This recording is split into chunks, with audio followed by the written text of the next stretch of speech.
Han pasado casi 3 siglos desde que los primeros filósofos de la Ilustración alzasen la voz contra la pena de muerte y casi 3 siglos después sigue siendo una lucha vigente. Así lo prueba que cada 2 años la ONU promueva una moratoria universal. En la última votación, por cierto, celebrada el pasado diciembre, 117 países presentes en la Asamblea General de Naciones Unidas se adhirieron a dicha resolución, una cifra récord desde que se implementó esta iniciativa en 2007. No obstante, todavía hay 58 países en el mundo que mantienen vigente la pena de muerte en su Código Penal. Hoy nos vamos a situar en los días previos a la Semana Santa de 1915 para evocar un episodio histórico que nuestra invitada de hoy en la sección de Eusko Ikaskuntza ha rescatado tirando del hilo de su memoria familiar e investigando en las hemerotecas. Esta búsqueda le ha permitido completar el cuadro dramático de aquellos días, hace justamente un siglo, cuando Pamplona se movilizó para salvar la vida a un condenado a muerte. Hola, Juan Aguirre, Arratsaldeon. Hola, muy buenas, Eva, Arratsaldeon. Sí, se llama Amelia Guibert Navaz, es investigadora y autora del artículo Por el indulto de Juan Gastón, lucha colectiva en la Pamplona de 1915, que publicó la revista Euskonius de Eusko Ikaskuntza hace ya algunos años, pero que lo traemos hoy porque, como bien has dicho, se cumple el centenario, ¿no? Amelia también ha escrito otro tipo de artículos en la misma revista sobre el mundo educativo en Navarra y la historia cultural, sobre todo a través de figuras pertenecientes a su familia, como por ejemplo su abuela, Mariana Sanz Huarte, a quien también tiene dedicado un libro biográfico. Y creo que deberíamos empezar hablando sobre Mariana Sanz Huarte, ¿verdad, Amelia? Arratsaldeon. Pues sí, buenas tardes. Sí, creo que hay que empezar por dos razones. Además, una, porque es el nexo que nos va a llevar al tema de la movilización popular en Pamplona en 1915, y porque además merece conocerse a esta destacadísima promotora de la educación y de la acción social a comienzos del siglo XX, a la cual podríamos dedicar un espacio casi monográficamente, pero bueno, puesto que no tenemos demasiado tiempo y hay que saber quién era esta mujer, por favor, a grandes rasgos, Amelia, háganos el retrato de quién fue su abuela. Bueno, en pocas palabras, pues decir que fue una persona excepcional en todos los sentidos, una persona dentro de la Institución Libre de Enseñanza, que como directora de la Escuela Normal de Maestras, pues hizo muchísimo por la educación de la mujer en Navarra, y que además estuvo enormemente implicada con el problema de los niños y con el problema de la delincuencia infantil.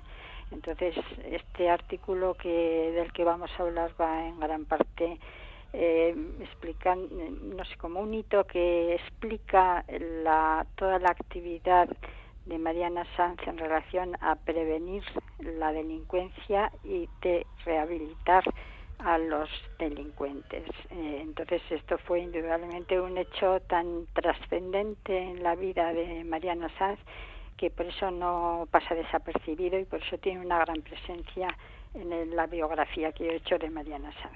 Uh-huh. Una de sus hijas se casó con el abogado del reo condenado a muerte hace ahora 100 años en Pamplona. Así entramos ya en los hechos de lo que pasó hace justamente un siglo. Estamos hablando de la causa contra un joven llamado Juan Gastón Pérez. ¿De qué se le acusaba?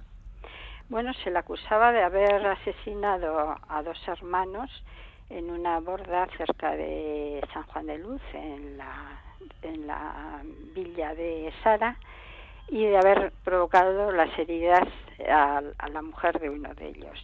Entonces fue juzgado y condenado a muerte a pesar de la defensa brillantísima que hizo Rufino San Martín, pero no pudo contra la testigo de cargo, que era precisamente la mujer de uno de los muertos, que dijo que Juan Gastón había sido el único asesino en este triste acontecimiento. Claro, pero Rufino, el abogado, que luego sería el yerno de su abuela, ¿verdad? Sí. Escribió en prensa una serie de artículos, en fin, o defendió públicamente además, sí, haciendo ver que no parecía claro que fuera él el autor de ese crimen, porque era desconocedor de la casa, había huellas de 2 personas y todo apuntaba a un colaborador, un cómplice que era francés. Entonces, el hecho de que un navarro fuera juzgado y condenado, mientras que el presunto verdadero inductor del crimen quedaba impune, fue quizás eso el detonante para que se iniciara en Pamplona un gran movimiento a favor de su indulto, ¿no? Pues efectivamente, porque es que el gran movimiento que se produce el día 31 viene a continuación de ese artículo XX que quizá pienso yo, que lo pudo escribir el propio Rufino o alguien muy próximo a él, porque lo que habla es no solo habla de cosas más o menos opinables, sino de pruebas de la instrucción, pruebas de la instrucción del juez francés, en el que realmente aparece constancia absoluta de que realmente no pudo Juan Gastón hacer todo lo que hizo, sino que fue inducido por el inductor, que era efectivamente de nacionalidad francesa. Y eso es lo que explicará también luego el rechazo al indulto por parte de las autoridades españolas. A lo largo del mes de marzo de 1915 se empezaron a producir reacciones en cadena desde instituciones y asociaciones navarras, con la vista puesta en que Gastón se beneficiara de los indultos que tradicionalmente se concedían por Semana Santa. La esperanza del indulto estaba en los días previos al Viernes Santo, que me parece que era el 8 de abril de este año, o el 10 de abril de este mismo año, y entonces es cuando hubo esa movilización. Entonces hubo editoriales, artículos y sobre todo indicar este artículo de XX, donde dejó patente para todo el pueblo de Pamplona que realmente había matado solo y exclusivamente Juan Gastón a uno de los hermanos, y entonces eso es lo que indudablemente, por razones no solo de caridad, como se dice, sino también de justicia, el indulto debería ser ejercido. Y ahí tuvo un papel importante su abuela, Mariana, implicándose ella personalmente hasta los últimos días, además, y implicando además a la Escuela de Magisterio de Maestras, de la cual era directora, que envió a la reina pues un manifiesto recogiendo más de 200 firmas en las que se pedía que intercediera la reina ante el rey, diciendo: nosotras mujeres execramos el delito, pero compadecemos al criminal. Efectivamente. Estaba enormemente implicada y había motivos para ello. Indudablemente estaba al tanto de todo el proceso por Pino San Martín. Además, pues conoció y visitó a Juan Gastón varias veces en la cárcel. Y bueno, pues veía que indudablemente Juan Gastón había llegado al delito pues por malas compañías, por una porque se le había inducido muy mal y porque era un producto de una persona que había tenido que salir de su familia por problemas económicos. O sea, entonces todo esto le hizo implicarse profundamente, porque conoció las circunstancias de su vida, conoció a la familia y se implicó emocionalmente de una manera muy grande. Y por otro lado, aparte de por su cargo, tenía un magnetismo especial, un don de gentes para convencer, pues realmente hizo muchísimo por la defensa del indulto y porque no fuese ejecutado. El día clave fue el 31 de marzo. ¿Qué sucedió entonces? Bueno, pues el 31 de marzo pues hubo ya un edicto del alcalde pidiendo a todos los pamploneses que evitasen un día de luto en Pamplona, y para ello proclamó una reunión precisamente en las escuelas de San Francisco, anejas de la escuela normal y por lo tanto dependientes de la directora Mariana Sanz. Bueno, y a una reunión, y bueno, en esa reunión está todo Pamplona, todas las instituciones deportivas, instituciones culturales, absolutamente todas las instituciones, comercios, bares, gremios, también todos los colegios profesionales, el seminario, el cabildo de la catedral, todas, podríamos decir, el todo Pamplona fue convocado y se reunió esa tarde en las escuelas de San Francisco, y ahí se decidieron pues varias cosas, y entre ellas pues el enviar de nuevo pues telegramas, y concretamente pues el telegrama que envió a la reina, a los príncipes, y seguramente todo esto por por influencia de Mariana Sanz. Claro, siempre con el objetivo del Viernes Santo, que era el día de los claro. era el día de los indultos. Era el día de todavía los sigue indultos. siéndolo. Entonces, pero Sí. pasó ese día, el indulto no se concedió. Sin embargo, dice usted en su artículo que la esperanza de obtener el indulto, la movilización a favor de este reo no se perdió ni siquiera cuando este detalle, a ver, matícenos, por las calles de Pamplona se vio salir a los hermanos de la paz y la caridad. ¿Quiénes eran estos hermanos? Bueno, entre el momento en que se niega el indulto y la ejecución, en abril, todavía Mariana Sanz escribe una carta en el periódico pidiendo firmas a todas las mujeres. Se dedica a las mujeres para mandarlo a la reina.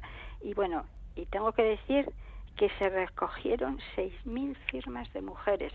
Teniendo en cuenta la pirámide poblacional de Pamplona de esta época, yo calculo que la mayor parte de las mujeres de Pamplona firmaron esa carta pidiendo el indulto cuando ya no había esperanza, pero es que Mariana no se arredraba, no se paraba, seguía. Y ahora respondo ya a lo que me decías. Bueno, pues los Hermanos de la Paz y la Caridad eran una institución que desde el siglo XIX atendía a los reos en el campo material y espiritual. Para ello iban vestidos pues con túnicas negras, con unas caperuzas rojas, violetas, moradas, mejor dicho, como los mozorros. Y realizaban por las calles de Pamplona una colecta entre los ciudadanos, pues con sonidos, con luz, de velas, etcétera, o sea, una cosa enormemente dramática.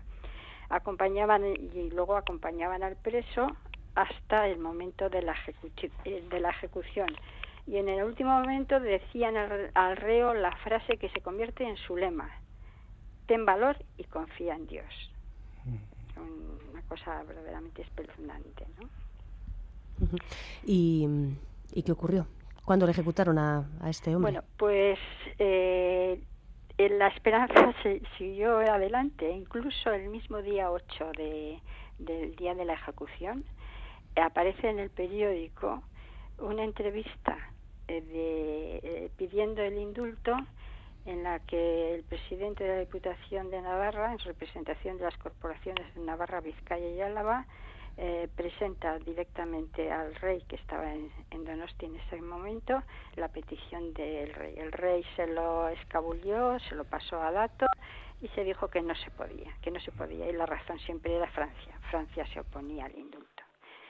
Entonces no llega la gracia real, y entonces pues Juan Gastón, sereno, se fue, como dijo el alcalde, se va al otro mundo agradecido a Pamplona por las gestiones para conseguir el indulto, y a las 8 de la mañana del día 8 de junio, pues en la cárcel de Pamplona fue ejecutado. Dice usted que en la conclusión de su artículo que pues puede que aquella historia, acaso hoy olvidada, que usted ha recuperado oportunamente, sin embargo hay que crear un pozo en la ciudad, en Navarra, en contra de la pena de muerte, ¿verdad? Bueno, pues ojalá, es una visión un poco idealista, pero ojalá fuera así, así como lo veo muy claro que las últimas ejecuciones de la época de Franco fueron decisivas en ese terreno. En aquella época no lo sé. Sí lo digo que a nivel familiar efectivamente sí. Yo por razones creo que educacionales, pero también genéticas, lo tengo súper claro que la pena de muerte es algo verdaderamente inexplicable. Oye, tengo un visceral rechazo a la pena de muerte. Y me cuesta creer que haya tantos países, que decíais antes, que aún utilizan el asesinato institucional frío y legal. Es que me parece algo que no tiene ni justificación ética ni tampoco explicación racional. Para mí sí, efectivamente, ese hecho es que genéticamente me ha venido así. O sea, yo lo he visto toda mi vida así, como algo deleznable, algo incomprensible, algo que 58 países todavía sigan con la pena de muerte, es que me parece un escándalo total. Bueno, pues vamos a recordar, Juan, si te parece, ¿cómo se llama el artículo de nuestra invitada? Por el indulto de Juan Gastón, lucha colectiva en la Pamplona de 1915. Está publicado en Euskonews en el número 527 en abril de 2010 y en el misma revista, en el número 506, nuestra invitada de hoy tiene publicada también una semblanza de su abuela, de Mariana Sanz, de la que hoy hemos hablado. Muchas gracias, Amelia. Muchas gracias a vosotros por difundir Eskerrik asko. la figura de abuela. Eskerrik asko. Agur, Juan.